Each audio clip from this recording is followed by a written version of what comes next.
Imagine कीजिए आप सुबह-सुबह उठते हैं और न्यूज़ देखते हैं। हेडलाइन में सिर्फ़ और सिर्फ़ बॉर्डर क्लोज़ होने, करेंसी कोलैप्स या बैंक अकाउंट फ्रीज़ होने की बातें हो रही होती हैं।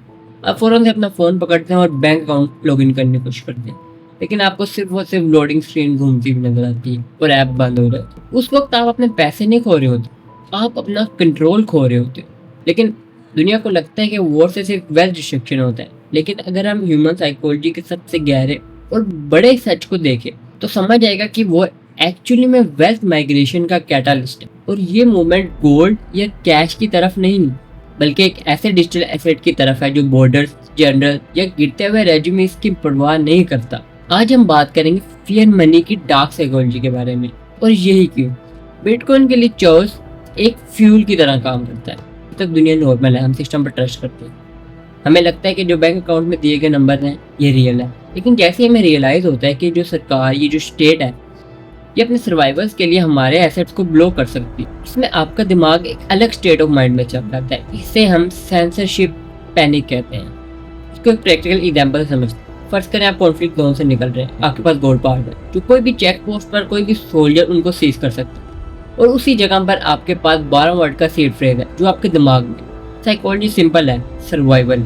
बिटकॉइन हिस्ट्री का सबसे पहला एसेट है। इसको आप बॉर्डर के पार फिजिकली नहीं बल्कि अपने दिमाग में लेकर जाओ। वॉर टाइम में गवर्नमेंट वॉर मशीन को फंड करने के लिए नोट्स प्रिंट करती है। आपकी सेविंग जो आपको सेव लग रही है वो इन्फ्लेशन की वजह से धीरे धीरे कम होती जाती है। People realise that the state isn't protecting their money, they are consuming it. लोग ज्यादातर बिटकॉइन इसलिए नहीं खरीदते क्योंकि वो अमीर बनना चाहते हैं। वो इस बिटकॉइन को एज अ सेफ एसेट ले सकते हैं जो अगर वॉर के दौरान भी उनका सेम वैल्यू में रहे जो अब वैल्यू में है। आपने देखा होगा जब जब पिछले सालों में वॉर हुई है या जियोपॉलिटिक्स पर टेंशन बढ़ती है, बिटकॉइन का प्राइस वोलेटाइल हो जाता है, लेकिन उसका लॉन्ग टर्म सपोर्ट ऊपर शिफ्ट हो जाता है। क्यों? क्योंकि फियर एक बेस्ट टीचर है। इसके अंदर में एक एक्शनेबल स्ट्रेटजी बनाएंगे, फियर प्रूफिंग। तो इस फियर प्रूफिंग को अप्लाई कैसे करें? सबसे पहले सेल्फ कस्टडी, यानी कीज अगर आपके पास नहीं है तो पैसा आपके पास नहीं है। और वॉर के दौरान कोई भी बैंक ऑर्डर पर बंद हो सकता है। और दूसरा है द ऑफलाइन रिजर्व। बिटकॉइन को आप एक इन्वेस्टमेंट की तरह नहीं बल्कि एक डिजिटल इंश्योरेंस की तरह देखें। वॉर मेनली एक ट्रेजेडी है, लेकिन ये एक आईना भी है। ये हमें उन फाउंडेशन के क्रैक दिखाता है जिन पर हमने अपनी ज़िंदगी बनाई है। बिटकॉइन सिर्फ एक कोड,